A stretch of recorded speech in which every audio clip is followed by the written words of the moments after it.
Good morning students, welcome back to online assess class. Students, in the last class we have completed the revision of lesson number 2, Maps Our Guides. The main points we learned in this lesson, we revised in this lesson are that a map is a drawing of Earth's surface drawn on a flat surface according to a scale. मतलब map जो है वो एक drawing है, it's not a model, it's a drying of earth surface और a part of it, यानी ज़रूरी नहीं पूरे अर्थ की ड्राइंग हो, उसके किसी एक पर्टिकुलर हिस्से की भी हो सकती है.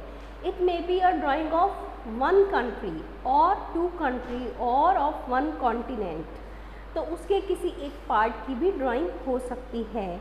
ऑन अ फ्लैट सरफेस, ये फ्लैट सरफेस के ऊपर होती है, it's not round in shape, maybe paper, maybe cardboard, maybe blackboard और मे बी वॉल.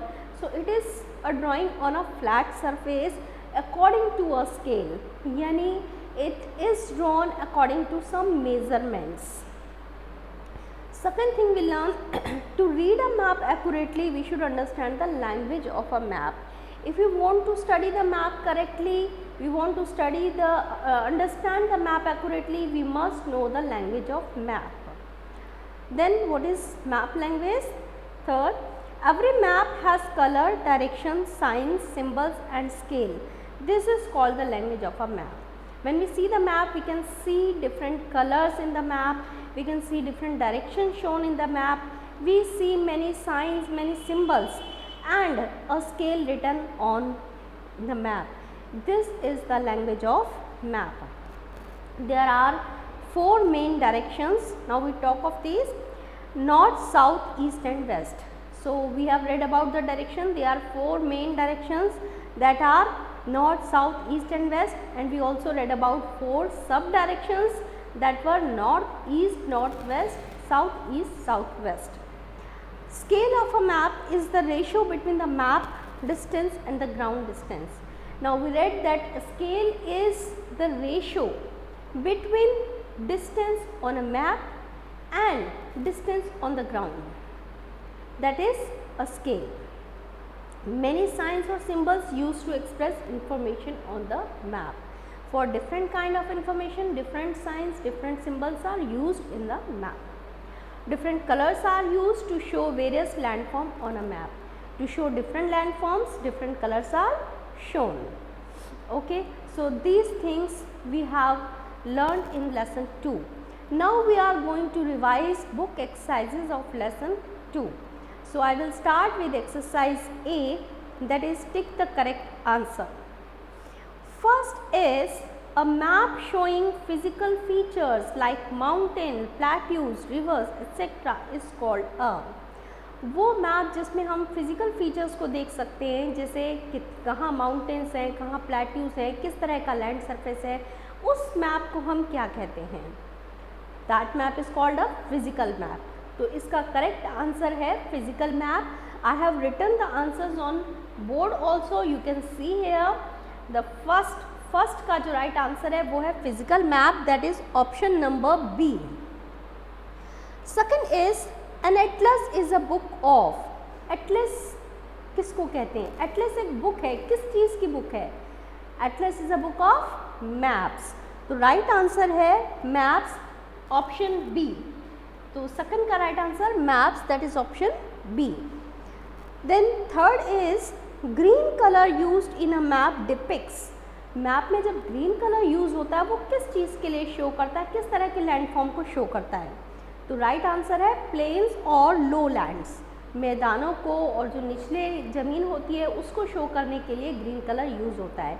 तो हमारा राइट ऑप्शन ए है, जो कि है प्लेन्स और लो lands. Then fourth is to know the location of your town or city, which map will you buy? If you want to know the location of your city or your town, तो किस तरह का map आपको चाहिए, physical, political या किस तरह का? तो right answer is political map, क्योंकि पॉलिटिकल मैप में डिफरेंट स्टेट्स, डिफरेंट कंट्रीज़, उनकी सिटीज़, उनकी बाउंड्रीज शो की जाती हैं. तो राइट आंसर ऑप्शन सी है पॉलिटिकल मैप। फोर्थ का राइट आंसर पॉलिटिकल मैप जो ऑप्शन सी है। Fifth question, the distance between two city A and B is 1500 kilometre. दो सिटी हैं ए और बी, इनके बीच का जो ग्राउंड डिस्टेंस है वो है 1500 kilometre. But on a map distance is reduce to 15 centimetre. लेकिन जब हमने मैप में वो डिस्टेंस दिखाया तो हमने सिर्फ 15 सेंटीमीटर का डिस्टेंस दिखाया है। तो स्केल ऑफ द मैप क्या है, what is the scale of map? तो राइट आंसर हुआ, अगर हमने 1500 किलोमीटर को 15 सेंटीमीटर से दिखाया है, इसका मतलब हर 1 सेंटीमीटर 100 किलोमीटर्स के इक्वल है। तो स्केल ऑफ अ मैप हो जाएगा 1 सेंटीमीटर रेशियो 100 किलोमीटर, जो कि आपका ऑप्शन ए है। तो फिफ्थ का right answer 1 centimetre ratio 100 kilometre, that is option A. तो ये थी exercise A, tick the correct answer. अब हम आ जाते हैं एक्सरसाइज बी पर, which is match the following. Match the following में आप देखिए अपनी बुक में आपको 2 कॉलम दिए हैं। फर्स्ट कॉलम जो है वो 1 2 3 करके नंबर्ड है, इट इज नंबर्ड एज 1 2 3 4 5। और इसमें जो हमें दिया हुआ है वो क्या क्या दिया है, अलग अलग कलर्स दिए हैं, ब्लू, ग्रीन, ब्राउन, येलो, और लास्ट में दिया है अ बुक ऑफ मैप्स। जो सेकंड कॉलम है वो नंबर्ड है A B C D E, उसमें A B C D E डला हुआ है। और उसमें जो हमें दिया है different land forms, mountain, plateau, और बीच में हमें दिया एटलस, प्लेन्स, वाटर बॉडी। तो हमें करेक्ट को कॉलम ए का करेक्ट मैच ढूंढना है कॉलम बी में। तो चलिए शुरू करते हैं। First is blue.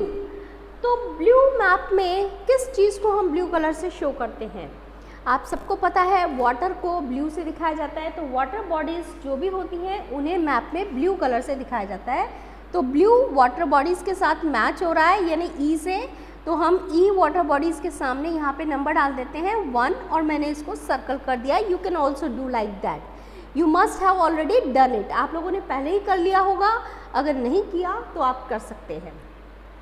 Second green. Green colour से हम क्या शो करते हैं मैप में? ग्रीन कलर से प्लेन्स यानी मैदान को दिखाने के लिए ग्रीन कलर का यूज़ होता है। तो ग्रीन जो है वो डी से मैच हो रहा है, इसीलिए डी प्लेन्स के आगे हम नंबर डालेंगे 2। Third is brown. Brown colour से क्या शो किया जाता है? माउंटेन्स। जब भी हमें पहाड़, माउंटेन्स शो करने होते हैं ब्राउन कलर का यूज़ करते हैं। तो ब्राउन मैच हो रहा है ए माउंटेन से, और इसके सामने हमने ये डाला number 3। Fourth is yellow. Yellow colour से क्या दिखाया जाता है? येलो कलर से प्लेट्यूज यानी पठार, प्लेट्यूज को शो करने के लिए हम यूज़ करते हैं येलो कलर। तो बी प्लेट्यूज से ये मैच हो रहा है, और इसके सामने हमने नंबर डाल दिया 4। अब लास्ट है बुक ऑफ मैप्स। मैप्स की बुक को हम क्या कहते हैं? हमने पीछे टिक द करेक्ट में भी इसे पढ़ा था। Book of map is called Atlas. तो ये मैच हो रहा है सी से, एटलस से, और इसके सामने हमने नंबर डाला 5। तो इस तरीके से ये हमारी एक्सरसाइज बी कंप्लीट हो गई। अब हमारी एक्सरसाइज सी शुरू करते हैं। एक्सरसाइज सी है, write T for true and F for the false statement. कुछ स्टेटमेंट्स दी हैं, अगर स्टेटमेंट सही है, करेक्ट है, तो we have to write T, true के लिए टी लिखना है, और अगर गलत है तो हमें फॉल्स के लिए एफ लिखना है। तो स्टार्ट करते हैं। मैंने यहाँ आंसर्स भी लिखे हैं, स्टार्ट करते हैं। First is a map is not drawn to a scale. जो मैप की ड्राइंग होती है वो स्केल के अकॉर्डिंग नहीं होती है, ये रॉन्ग है स्टूडेंट्स। मैप हमेशा स्केल के अकॉर्डिंग ड्रॉ किया जाता है। अगर वो स्केल के अकॉर्डिंग ड्रॉ नहीं है तो हम उसे मैप नहीं कहते, वो स्केच कहलाता है। तो ये रॉन्ग है, इसीलिए फर्स्ट का फॉल्स आप लोगों ने एफ लिखना है। Second, a rainfall map is a thematic map. जो रेनफॉल मैप है वो थीमेटिक मैप होता है जो एक पर्टिकुलर स्पेसिफिक इन्फॉर्मेशन को फोकस करता है। अगर रेनफॉल से रिलेटेड इन्फॉर्मेशन दिखा रहा है तो it is a thematic map, ये सही है, ट्रू। तो सेकंड का आंसर ट्रू, आप लोग टी मार्क करेंगे। Third, the study of maps is called geography. Maps की स्टडी को हम ज्योग्राफी कहते हैं? नो, मैप्स की स्टडी को कार्टोग्राफी कहा जाता है। तो ये रॉन्ग है, तो इसका हमारा आंसर है फॉल्स, आप लोगों ने एफ मार्क करना है। Fourth is a metal road is depicted bye 3 straight lines. जो मेटल रोड है उसे 3 स्ट्रेट लाइन से दिखाया जाता है। नो स्टूडेंट्स, ये रॉन्ग है, उसे 2 स्ट्रेट लाइन से दिखाया जाता है, तो ये भी फॉल्स है। इसके आगे भी, फोर्थ के आगे भी मार्क करना है F। Fifth, a sketch is always drawn to a scale. Sketch scale के अकॉर्डिंग ड्रॉ होता है?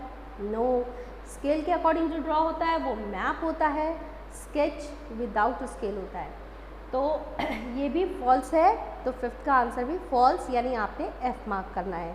एक बार फिर से आप चेक कर सकते हैं एक्सरसाइज सी के आंसर।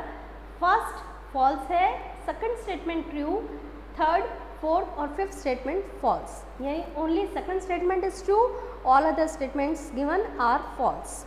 तो ये थी एक्सरसाइज सी। अब लास्ट हमारी रह जाती है एक्सरसाइज डी, जो कि क्वेश्चन आंसर है, and that we will revise tomorrow. Okay, good bye.